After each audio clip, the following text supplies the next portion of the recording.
y vamos a empezar a desglosar verso a verso esta primera sección de Juan en el capítulo 1. Dice así: en el principio era el Verbo, y el Verbo era con Dios, y el Verbo era Dios. Este era en el principio con Dios. Todas las cosas por Él fueron hechas, y sin Él nada de lo que ha sido hecho fue hecho. En Él estaba la vida, y la vida era la luz de los hombres. La luz en las tinieblas resplandece, y las tinieblas no prevalecieron contra ella. Me encanta cómo en el verso 1 el autor Juan comienza diciendo en el principio. Y en el principio dice, ¿era el qué? El Verbo. Y después repite, y el Verbo era Dios, era con Dios, y el Verbo era Dios. Este era en el principio con Dios. Y la semana pasada hablamos un poco acerca del Verbo y lo vamos a repasar. Sin embargo, necesitamos entender que cuando el texto nos habla y cuando el autor presenta a el Verbo, él tiene en mente una persona. Él tiene en mente una persona. De hecho, en el verso 14, más adelante, leemos que aquel Verbo fue hecho carne y habitó entre nosotros y vimos su gloria, gloria como del unigénito del Padre, lleno de gracia y de verdad. No hay lugar a dudas en que el autor tiene en mente una persona. Cuando habla del Verbo, está hablando de una persona. En el primer libro, la primera carta de Juan, ya ves que hay primera, segunda y tercera de Juan. De hecho, dicen que por eso Juan llegó más rápido al sepulcro cuando fue a buscar al Señor que Pedro, porque Pedro solo tiene primera y segunda, y Juan primera, segunda y tercera.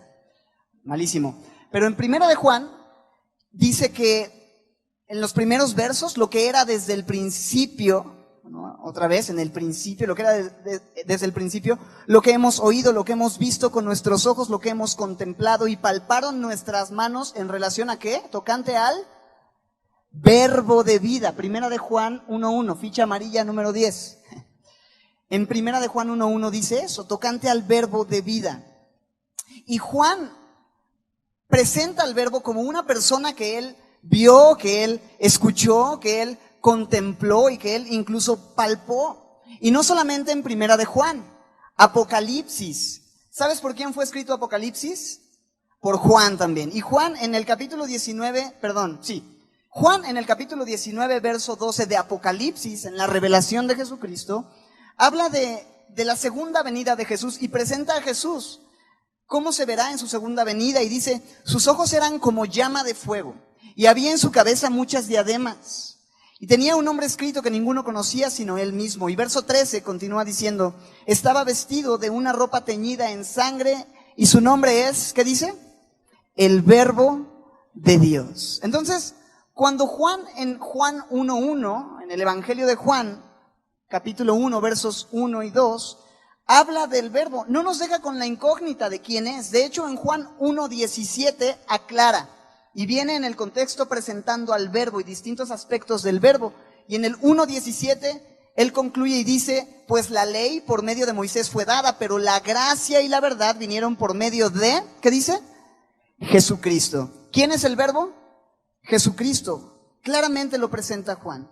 El Verbo es una clara referencia a nuestro Salvador, al Señor Jesús. Ahora, cuando tú y yo leemos esta palabra, el verbo en español, pues, bueno, un verbo en español, pues es una acción, ¿no? Correr es un verbo, hablar es un verbo, comer es un verbo, caminar es un verbo. Pero relacionar el verbo con Jesús en español, pues es algo extraño, ¿no? Como que no tiene realmente mucho que ver decir que Jesús era el verbo. Por ahí el salmista decía, Jesús es verbo y no sustantivo. No, nada que ver. Los que se rieron es porque saben de lo que hablo y tienen mal gusto. Pero como decía Benji la semana pasada, esto del verbo necesitamos traducirlo al original, que es la palabra logos. Y Juan tiene en mente un concepto que es interesante porque Juan utiliza una palabra que era común en las culturas a las que él está escribiendo, tanto la cultura judía como la cultura griega, que es la cultura que existía en el tiempo que Juan escribe este evangelio. Ambas culturas tenían un entendimiento de lo que es el verbo o el logos o el memra, ¿no? Benji habló un poco de esto la semana pasada. Los judíos del primer siglo tenían algo llamado el Targum, que eran traducciones del Antiguo Testamento con ciertos comentarios añadidos por algunos rabinos. Y esas traducciones estaban escritas en arameo y algunas estaban escritas en hebreo. Ahora, en ese Targum aparecía esta palabra memra. que era una palabra aramea para hablar acerca de la palabra de Dios, y la usaban los judíos generalmente para sustituir el nombre de Dios. ¿Tú recuerdas cómo los judíos eran sumamente reverentes ante el nombre de Dios? Tenían temor de no romper el tercer mandamiento, entonces no decían su nombre, sino que lo sustituían con otras palabras, con otros términos. Y uno de los términos que ellos usaban para sustituir la palabra Dios o el eterno, el tetragramatón, era la palabra memra, que es una traducción del arameo, para hablar acerca de la palabra de Dios, que es, digamos, el paralelo al griego logos. Memra en arameo, logos en griego. Y todo judío tenía claro cuando le hablaban del memra, que eso hablaba de la expresión de Dios mismo para la humanidad. Se trataba de Dios mismo. Entonces, por un lado, los judíos entendían este concepto del verbo o el memra en arameo, paralelo al logos, que es la palabra griega que se usa para escribir este texto. Y esta palabra logos es una palabra que los griegos entendían también culturalmente, ya que los griegos explicaban el universo diciendo que el logos es quien había puesto orden a todas las cosas. Ellos veían el mundo y decían, el lugar donde nos encontramos, donde habitamos los seres humanos, es un lugar muy ordenado. Hay plantas, órbitas, estrellas, todo es predecible, el sol sale, se mete, las estaciones van y vienen en tiempos perfectamente estructurados. Es un universo ordenado, hay un diseño y no estamos aquí por accidente. Este era el pensamiento de los griegos. Entonces los filósofos decían que el logos era quien había puesto orden y era la razón detrás de todo. Quizá el día de hoy en nuestra cultura podríamos entenderlo, la gente que no cree específicamente en Jesucristo o no le llaman Dios, la gente le llama el diseñador inteligente, ¿no? Hay un diseño inteligente, hay un diseñador inteligente, o has escuchado también esto de la fuerza superior, ¿no? ¿Has escuchado cómo la gente hace referencia a eso? Bueno, es algo parecido lo que Juan utiliza cuando habla del logos. Él está diciendo, ustedes por mucho tiempo han querido entender y comprender el logos como griegos, el memra como judíos, y yo les voy a hablar de él. Y entonces presenta diciendo en el versículo 1, en el principio era el verbo, era el logos. Es como si el día de hoy leyéramos, en el principio era la fuerza suprema. Y la fuerza suprema era con Dios y la fuerza suprema era Dios. ¿Sí me entienden? O sea, él está poniéndose a su nivel, está tratando de explicarles las cosas de acuerdo a su entendimiento, encontrarlos donde están para mostrarles la evidencia y el creador, ¿no? Así que es muy interesante porque no solamente se queda hablando de la fuerza superior o simplemente del logos, sino que en el verso 14, él dice algo que es revolucionario para los que están escuchando esto. Y aquel verbo, y aquella fuerza superior, y aquel logos, y aquel memra, dice, fue, ¿qué cosa? Hecho carne, y habitó entre nosotros, y vimos su gloria, gloria como del unigénito del Padre, lleno de gracia y de verdad. Es decir, los griegos no podían imaginarse que el logos pudiera tener algo que ver con el cuerpo humano, porque los griegos pensaban que el cuerpo es irremediable. El espíritu es bueno, pero el cuerpo es irremediable. Pero aquí Juan está diciendo algo completamente revolucionario. El verbo, esa fuerza superior, esa razón y causa y motivo, aquel que controla todos los sistemas y que es la palabra de Dios, se hizo carne, encarnó y tomó forma de hombre. Y entonces en el verso 1 mira lo que dice. En el principio era el verbo, y el verbo era con Dios, y el verbo era Dios. Esta serie la vamos a titular Dios el Hijo. Dios el Hijo. Porque vamos a ver todo acerca de Jesús, que es el Hijo de Dios, y no solo el Hijo de Dios, sino Dios el Hijo. Y el gran énfasis de Juan es presentar justamente a Jesús como Dios. El Evangelio no comienza hablando del nacimiento de Jesús en Belén, del inicio de la vida de Jesús al nacer en un pesebre, sino se va mucho más atrás. Por eso en el verso 1 habla de Jesús, el verbo, diciendo en el principio era el verbo. Es decir, no es que en el principio comenzó a ser el verbo, sino el verbo ya era desde el principio. ¿Qué es la implicación de esto? que el verbo ya existía cuando todo comenzó. Habla de la preexistencia de Dios. La Biblia del lenguaje actual dice, antes de que todo comenzara, ya existía aquel que es la palabra. La palabra estaba con Dios y la palabra era Dios. ¿Recuerdas en Colosenses? Estuvimos hace 2 semanas en domingo revisando una porción de Colosenses para presentar a Jesucristo como el centro de la iglesia, todo lo que Él es en el universo. Y en Colosenses 1:17 dice que Jesús es, ¿cómo dice que dice? Él es antes de todas las cosas, antes de todas las cosas. Él ya existía desde el principio, en el principio era el verbo. ¿Qué es lo que sigue diciendo en Juan 1:1? En el principio era el verbo y el verbo era con Dios. Esta es la segunda declaración. Lo primero que entendemos es que el verbo es preexistente. Existía desde antes de que todo comenzara, desde el inicio él ya existía, desde la eternidad pasada, para que lo trates de poner en algún lugar. Él ya existía, pero no solamente él era en el principio, sino el verbo dice era, ¿qué? Con Dios. Habla de una comunión con Dios Padre, estaba delante de Dios, no solo es preexistente, sino que estaba en perfecta comunión con Dios desde la eternidad. Hay una comunión absoluta entre el verbo y Dios. Si tú recuerdas en Juan 17, Jesús está orando y en su oración él dice, Juan 17:5, él dice, ahora pues Padre, glorifícame tú al lado tuyo, con aquella gloria que tuve contigo, ¿qué dice? Antes que el mundo fuese. Él estaba con el Padre, él estaba con Dios, él ya existía, estaba en comunión perfecta con el Padre. Regresando a Juan 1:1, en el principio era el verbo era con Dios, y lo tercero que dice en el verso 1 es ¿qué cosa? El verbo era Dios. No solamente estaba con Dios, sino que en el verso 1 de Juan capítulo 1, se nos identifica a Jesús como ¿quién? Dios mismo, como Dios mismo. Jesús era Dios. ¿Recuerdas en Juan capítulo 10, cuando Jesucristo le dice a aquellos judíos que lo cuestionaban, yo y el Padre uno somos? Juan 10:30.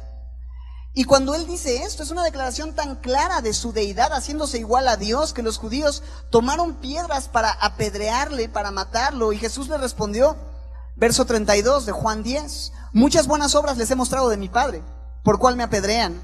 Y ellos le contestan, diciendo, por buena obra no te apedramos, sino por la blasfemia que estás diciendo. Porque tú siendo hombre, ¿qué dice al final del versículo? Te haces Dios. O sea, Jesucristo declaró claramente que Él era Dios mismo, al decir yo y el Padre uno somos. En el principio era el verbo y el verbo era con Dios y el verbo era Dios. Versículo 2 de Juan 1 dice, este era en el principio con Dios. Reafirma una vez más esta comunión que Él tenía con el Padre en el versículo 2. Entonces, lo primero que vemos acerca de Dios el Hijo es su preexistencia, su comunión con Dios y su deidad, ¿no? Es lo primero que vemos en el verso 1. ¿Están conmigo hasta aquí? Ahora en los versos 3 al 5 vamos a ver a Dios el Hijo como creador, como luz y como vida, o como creador, como vida y como luz. Dice el verso 3, hablando del verbo, todas las cosas por Él fueron hechas, y sin Él nada de lo que ha sido hecho fue hecho. Él es Dios y por lo tanto es creador, y claramente Juan registra esta gloriosa verdad. El verbo es creador y no hay nada que haya sido creado que no haya sido creado por Él. Y me recuerda otra vez en Colosenses 1:16, lo que estudiamos hace un par de semanas en domingo. Dice Colosenses 1:16, en Él fueron creadas todas las cosas, las que hay en los cielos, las que hay en la tierra, las cosas visibles, las cosas invisibles, tronos, dominios, principados, potestades. ¿Qué dice ahí? Todo fue creado. Estamos en Colosenses 1:16, si lo podemos poner en la pantalla. Todo fue creado por medio de Él y para Él. Todo fue creado por medio de Él y para Él. El verbo es creador. Él es preexistente en comunión perfecta con el Padre, Dios mismo, creador de todas las cosas. Y no solo eso, sino que en el versículo 4, en Juan 1:4, continúa Juan diciendo, en Él estaba la vida, en Él estaba la vida. Y creo que Juan aquí quiere enfatizar la idea de que la vida está en Jesús. Este verbo estar aparece en pasado, dice estaba la vida, para notar la idea de que desde el principio, desde antes de la creación, Él ya estaba vivo, Él ya tenía vida, en Él estaba la vida. Desde la eternidad, la vida ya residía en el verbo, y dice el texto, en Él estaba la vida. Y como nos explicó Benjamín la semana pasada, no está hablando de la vida bios, la vida en el cuerpo meramente, sino la vida zoe, que está relacionada con esta vida eterna, con esta vida verdadera, con esta vida perdurable. En Jesús estaba la vida. En otras palabras, en Jesús siempre ha estado la vida. Está la vida y permanecerá la vida. Incluso cuando Jesús murió, perdió solamente la vida bios, pero nunca su vida zoe. Y Él resucitó y venció a la muerte. Y Él se presenta en Juan también, en el capítulo 11 de Juan, verso 25, le dice a María, en este evento, en esta escena en donde Lázaro había muerto, le dice, yo soy la resurrección y la vida. Y a Tomás, en Juan 14, más adelante, le dice, yo soy el camino y la verdad y la vida. Entonces la vida siempre ha estado en Él porque Él es la vida. Dice Juan, en Él estaba la vida. Y permanece la vida y permanecerá la vida. De manera que el que tiene al Hijo, el que tiene al Verbo, tiene la vida. El que no tiene al Verbo, el que no tiene al Hijo de Dios, no tiene la vida. Primera de Juan 5, 11 y 12. Pero regresando a Juan 1, 4, no solamente dice la vida era la luz de los hombres, pero no solamente dice en Él estaba la vida, sino que añade, y la vida era la luz de los hombres. Y cuando está hablando de luz aquí, así como cuando hablaba de vida, no está hablando solamente de un concepto físico, como que la luz como un concepto físico, sino como un concepto espiritual. Esta vida que es Jesús era la luz de los hombres y ha sido la luz de los hombres. Jesús no solamente es la vida, sino también es la luz del mundo. ¿Recuerdas lo que le dijo a la mujer sorprendida en adulterio en Juan 8:12? Él le dijo, yo soy la luz del mundo. El que me sigue no andará en tinieblas, sino que tendrá la luz de la vida. Juan 8:12. Así que Jesús es la vida. Aquel que era la vida también es la luz de los hombres. Y al ser la luz, pues sin duda Él es el único capaz de alumbrar nuestro entendimiento, de traer luz a nuestras vidas cuando todo está en oscuridad. La Biblia dice que nosotros éramos tinieblas en el libro de Efesios, pero ahora somos luz en el Señor, porque la luz de Cristo resplandeció en nuestros corazones. Fue iluminado nuestros corazones con la faz en el rostro de Jesús. Al verle, todo lo que había en oscuridad se iluminó. Y solamente cuando hay tinieblas, lo único que puede resplandecer es la luz. Cuando un lugar está oscuro, ¿qué haces para que no haya más tinieblas, oscuridad? Enciendes la luz. Y en el verso 5, Juan justamente dice eso, la luz en las tinieblas resplandece y las tinieblas no prevalecieron contra ella. Ahora, cuando habla de tinieblas, otra vez, no creo que esté hablando de un concepto físico, sino de un concepto espiritual. Tinieblas.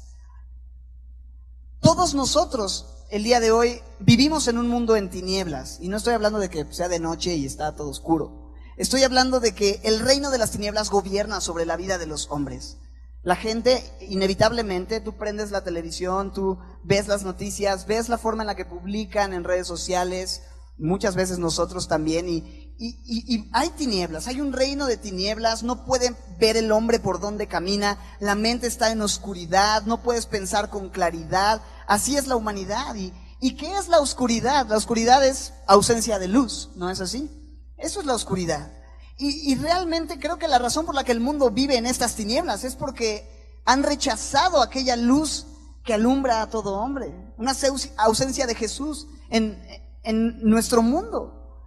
Hemos dejado fuera a Jesucristo y por eso el mundo en el que vivimos es un mundo en tinieblas.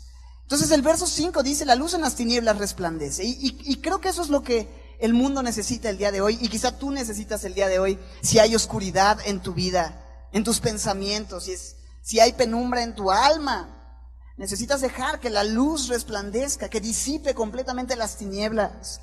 Si tú sigues a Jesucristo, que es la luz del mundo, no andarás en tinieblas, sino que tendrás la luz de la vida. Así que hasta aquí Juan nos ha hablado de la preexistencia de Jesús en comunión con Dios, de Jesús como Dios mismo, de Jesús como creador, de Jesús teniendo vida permanente en Él, de Jesús siendo la luz que alumbra a todo hombre. Y en los versos 6 al 9 vamos a ver la revelación del verbo. Mira lo que dice en el verso 6. ¿Cómo es que este verbo se reveló? No nada más se presenta un concepto, sino se habla de cómo es que el verbo se nos manifestó. Verso 6. Hubo un hombre enviado de Dios, el cual se llamaba Juan. Y Benjamín recalcaba la semana pasada que este Juan no es Juan el que escribe el evangelio, sino Juan ¿cuál? El Bautista. De hecho, todas las veces que Juan se refiere a sí mismo, Juan el autor se refiere a sí mismo en la carta, lo hace refiriéndose a sí mismo como ¿qué? El discípulo amado. Ese es el término que él usa para hablar de sí mismo. Pero aquí está hablando de Juan el Bautista y dice que hubo un hombre llamado Juan que fue enviado de Dios. Dios lo envió y dice el verso 7, vino por testimonio, para que diese testimonio de la luz, a fin de que todos creyesen por él. No era él la luz, sino para que diese testimonio de la luz. Ahora, en Lucas 1:76, cuando Zacarías, su padre, está orando a Dios con Juan el Bautista en sus brazos, su papá lo tiene en sus brazos, está orando a Dios, pero de repente interrumpe su oración y le habla al niño. Y en Juan 1:76 le dice, y tú niño, hablando de Juan el Bautista, su bebé, profeta del Altísimo, enviado de Dios, serás llamado, porque irás delante de la presencia del Señor para preparar sus caminos. Verso 77 dice, ¿para qué? Para dar conocimiento de salvación a su pueblo, para perdón de pecados, para que la gente conozca a aquel que va a salvarles, que va a perdonar pecados, por la entrañable, verso 78, por la entrañable misericordia de nuestro Dios, con que nos visitó desde lo alto la aurora. Verso 79, para dar luz, ¿te fijas? A los que habitan en tinieblas y en sombra de muerte, para encaminar nuestros pies por camino de paz. Zacarías ora esto al Señor, interrumpe su oración y habla al niño y habla de cómo es que su hijo vino para dar testimonio de la luz, no para mostrar luz propia, sino para enfocar a los demás en la luz verdadera.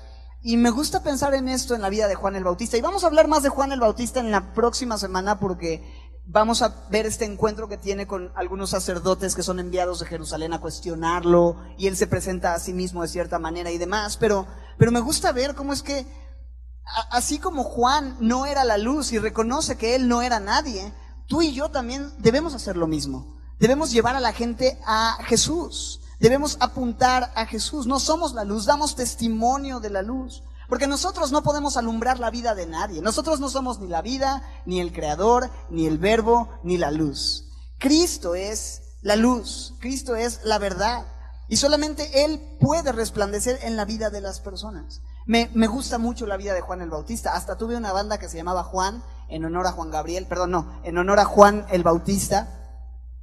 Nada que ver. O sea, pensando en ese ministerio, no queremos nosotros brillar, sino queremos apuntar a aquel que es la luz. Así como a Juan el Bautista le cortaron la cabeza, también a mi banda, por si se lo preguntaban. No era Él la luz, dice en el verso 8, regresando a Juan 1, no era Él la luz, sino para que diese testimonio de la luz. ¿Cuántos estamos listos para dar testimonio de la luz como Juan el Bautista? Es lo que queremos hacer. Y dice en el verso 9, aquella luz verdadera. Y aquí viene la revelación del verbo, la revelación de aquel que es vida y es luz. Aquella luz, y me encanta esto de verdadera, porque es la única luz verdadera. O sea, es esa luz que cuando se enciende, todas las demás desaparecen, como el sol. Cuando el sol brilla, las estrellas dejan de verse. ¿Ya no están ahí? Sí están ahí, pero no se ven, porque la luz y el fulgor del resplandor de la gloria del sol opaca cualquier otra luz. La luna, las estrellas no se ven. Y que así sea el Señor entre nosotros, que no se vea a nadie, sino solo la luz verdadera. Dice, la luz verdadera que alumbra a todo hombre venía a este mundo. Esto es brutal. El verbo, aquel que ha presentado Juan en estos versos, como aquel que era desde el principio, que estaba con Dios, que era Dios, que creó todas las cosas y sin Él nada de lo que ha sido hecho fue hecho, que en Él estaba la vida y la vida era la luz de los hombres. Esta luz verdadera que alumbra a todo hombre, de quien Juan el Bautista daba testimonio, que Él no era la luz, sino Jesucristo como la luz verdadera. Esa luz, dice el versículo 9, subráyalo, venía a este mundo. Esa luz vino y habitó entre nosotros. Qué increíble pensar en eso. O sea, Jesucristo, el Verbo, en la eternidad ya tenía gloria. Estaba en comunión perfecta con el Padre. Millones de ángeles le adoraban en majestad. Y dice, venía al mundo.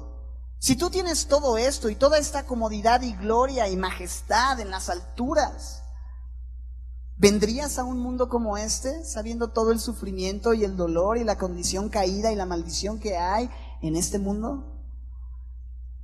O sea, decides venir al mundo, decides despojarte de esa gloria, ensuciarte los pies pisando la tierra cuando en tu reino las calles son de oro. ¿Por qué el Verbo haría algo así? Como dice el himno, pero qué necesidad, ¿para qué tanto problema?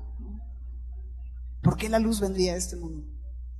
Pero vino. Y el verso 9 nos dice, ¿para qué vino? Aquella luz verdadera que alumbra a todo hombre vino a este mundo. Él vino para alumbrar a todo hombre. Vino para mostrarnos la luz de la vida. Vino para mostrarnos la luz del amor de Dios. Y qué increíble pensar que Él pudo haber enviado a alguien más, diría mi mamá, alguna chichintle por ahí. Pero Dios decidió el Verbo decidió encarnarse y venir a este mundo. Y mira lo que dice el verso 10, en el mundo estaba. ¿Sabes que el Verbo, sabes que Dios, el creador de todo, se hizo un hombre y caminó por este mundo y estuvo en el mundo y estaba en el mundo? Dice el verso 10, en el mundo estaba y el mundo por Él fue hecho. El creador caminando entre su creación, se metió en su creación. Es como si un pintor de repente pudiera meterse en la pintura que está haciendo. Es como si un compositor, un músico de repente se puede meter en la canción y ser una nota de la canción. No podemos entender las implicaciones de que Él se haya metido en su creación. Pero hay algo muy tremendo en el verso 10 al final, que el texto nos dice, en el mundo estaba y el mundo por Él fue hecho, pero el mundo, ¿qué dice? No le conoció. A lo suyo vino, verso 11, a lo suyo, aquello que Él creó, a su creación que le pertenece porque la creó, lo suyo vino y los suyos no le recibieron. Dios mío, ¿qué es esto? O sea, el Creador vino y caminó entre nosotros y el mundo no le conoció y no le recibió. Caminó entre nosotros y la gente que estaba cerca de Él no tenía idea quién era. Imagínatelo caminando en las calles y de repente en el mercado y chocando con alguien, ay, perdón, ¿no? Y se sigue y no sabe que aquel con quien chocó era su creador y el creador de todo lo que hay alrededor de Él. Qué fuerte pensar en estas cosas.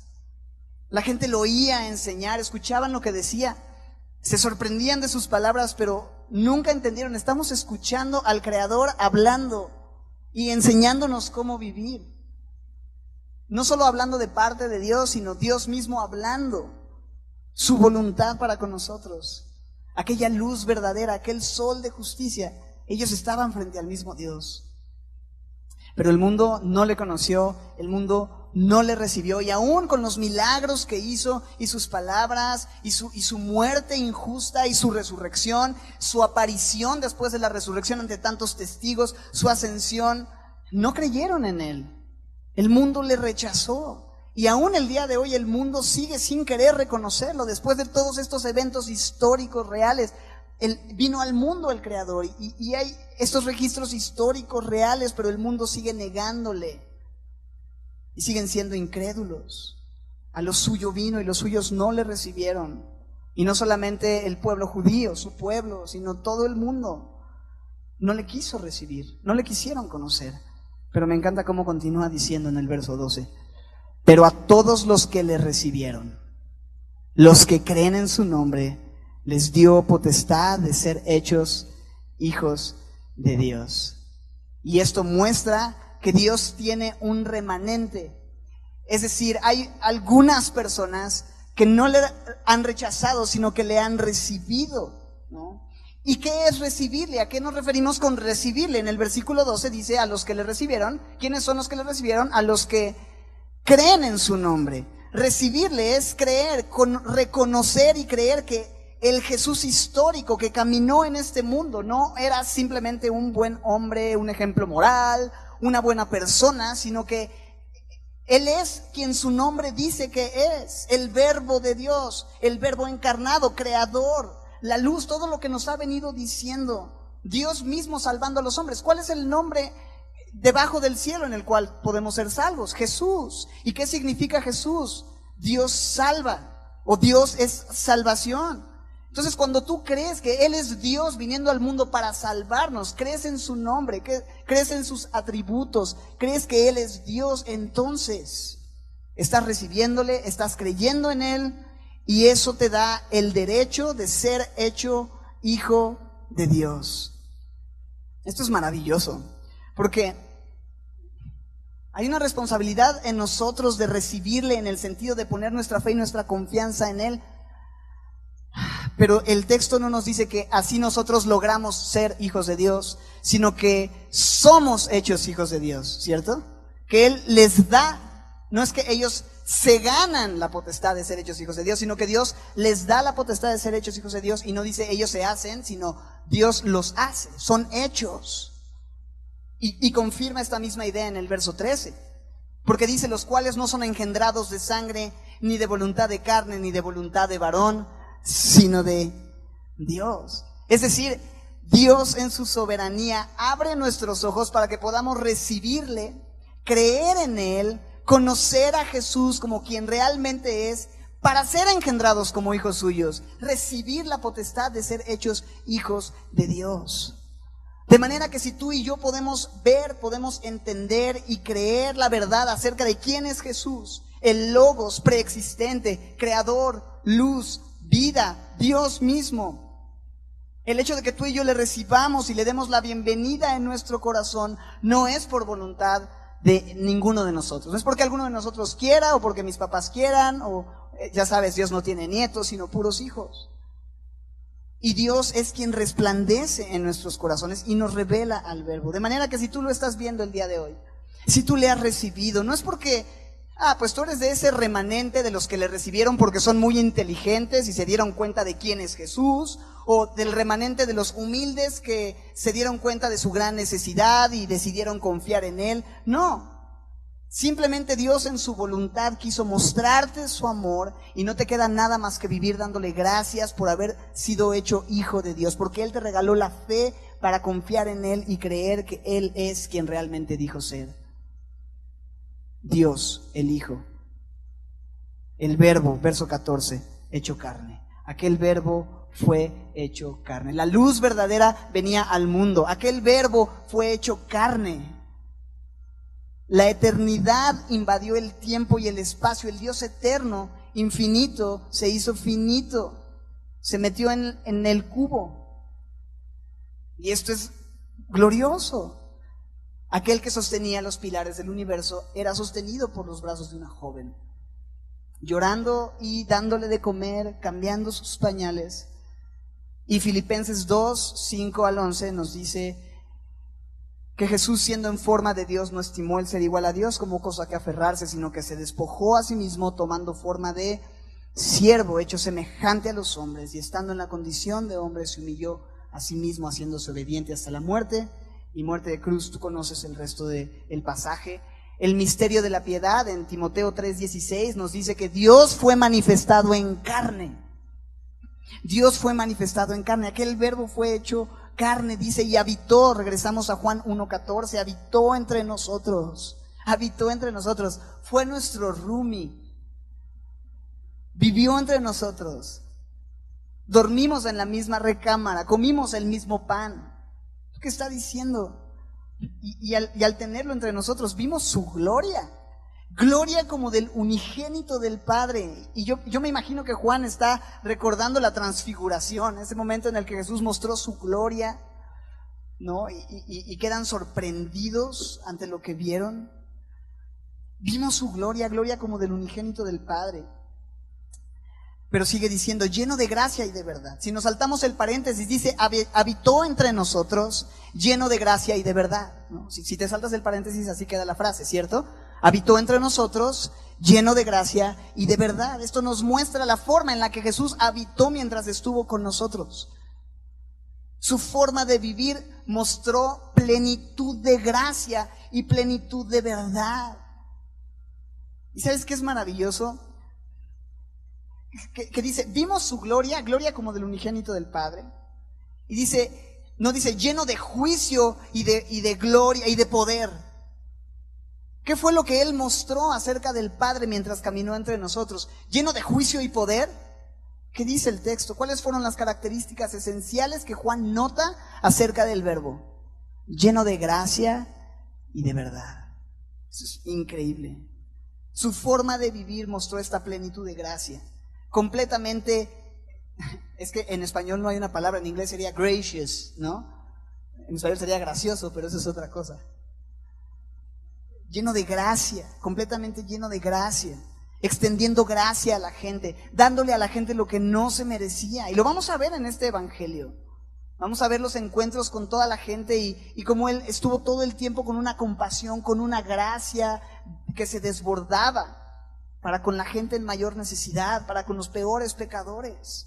Lleno de gracia, pero también lleno de verdad. No solamente es la gracia, sino la verdad. Y nunca le dijo a la gente lo que querían escuchar, sino hablando la verdad de Dios, pero en amor.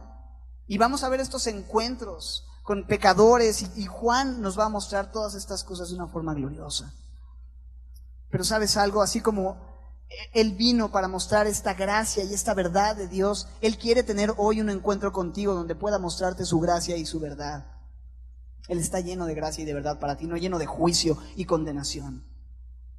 Lleno de gracia y de verdad. En el verso 15 sigue diciendo, Juan dio testimonio de Él. Juan dio testimonio de Él y clamó diciendo, este es de quien yo decía, el que viene después de mí es antes de mí, porque era primero que yo. Y aquí el autor incrusta la declaración de Juan el Bautista cuando el mensaje de Juan el Bautista en preparación para que Jesús apareciera por primera vez. ¿Recuerdas que Él vendría para preparar el camino del Señor como un precursor al Mesías, anunciando que vendría, invitando a la gente a ponerse a cuentas con Dios, el heraldo del rey anunciando que el rey iba a venir? Bueno, en su mensaje Él dijo, aquel que viene después de mí es antes que yo, es primero que yo.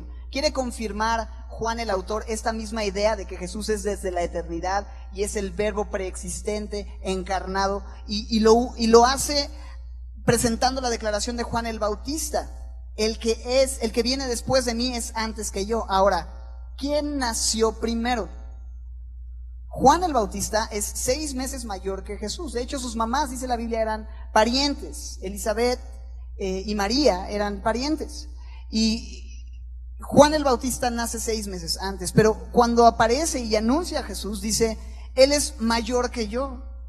Aunque yo nací antes y caminé antes y hablé antes, Él es mucho antes que yo. Y eso lo dice porque Él tiene en la mente esta idea de que Él es preexistente y superior a todo. Lo vimos en Colosenses 1:15, ¿recuerdas? El primogénito de toda creación. Cuando hablamos del primogénito en Colosenses 1:15 decíamos que la palabra es prototokos, que habla de prioridad en tiempo y también supremacía en rango. Tiene estas dos ideas de prioridad, en tiempo y en rango. Entonces Juan está diciendo, Jesús es primero, Él tiene el primer lugar en tiempo porque es desde la eternidad y en importancia porque es mayor que yo, ya que Él es la luz verdadera que alumbra a todo hombre. No soy yo la luz, no soy yo el Cristo, sino Él. Y lo presenta de esta manera. ¿Y por qué Juan el apóstol y Juan el Bautista presentan a Jesús como primero que los demás? ¿Por qué Él es primero? Verso 16. Porque de su plenitud tomamos todos. Me imagino a Juan el autor diciendo, yo tomo de ahí, y Juan el Bautista diciendo, yo también tomo de ahí, y todos los Juanes que hay en el mundo diciendo, yo también tomo de ahí. Tomamos todos de su plenitud y gracia sobre gracia. Y no hay nadie más que merezca el primer lugar, porque nadie más nos da todo lo que necesitamos gratuitamente. No hay nadie de quien podamos tomar lo que necesitamos. Esto de plenitud, dice, de su plenitud tomamos todos. La palabra plenitud habla de algo que está completo, que es absoluto. Jesús está completo, es absoluto, lo tiene todo, está pleno. De hecho, en Colosenses 1:19 dice que al Padre le agradó que en Jesús habitara toda plenitud. ¿Te acuerdas? Lo hablamos también aquel domingo. Toda plenitud, no le hace falta nada. En Jesús está todo lo que todos necesitamos. Toda fuente de recursos, todo lo que necesita el ser humano, todo el amor, toda la paz, toda la gracia, toda la dirección, todo el consuelo. Todo lo que cada hombre necesita está en Jesús. De Él tomamos todos. Hay para todos. Es lo que está diciendo el autor. Podemos venir y tomar lo que necesitamos de Él. Y yo quiero preguntarte el día de hoy, ¿qué necesitas? ¿Qué necesitas venir a tomar de Él? ¿Necesitas paz? ¿Necesitas descanso? ¿Necesitas un poco de luz y claridad? ¿Necesitas tal vez gozo? ¿Necesitas amor quizá? Ven y tómalo, porque de su plenitud tomamos todos. Por eso Él es el primer lugar. Por eso Juan, el autor, le da la prioridad.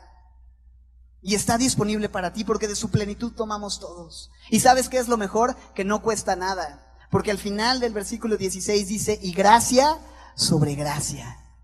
Gratis sobre gratis. Es como etiqueta de 100% de descuento más una etiqueta de 100% de descuento.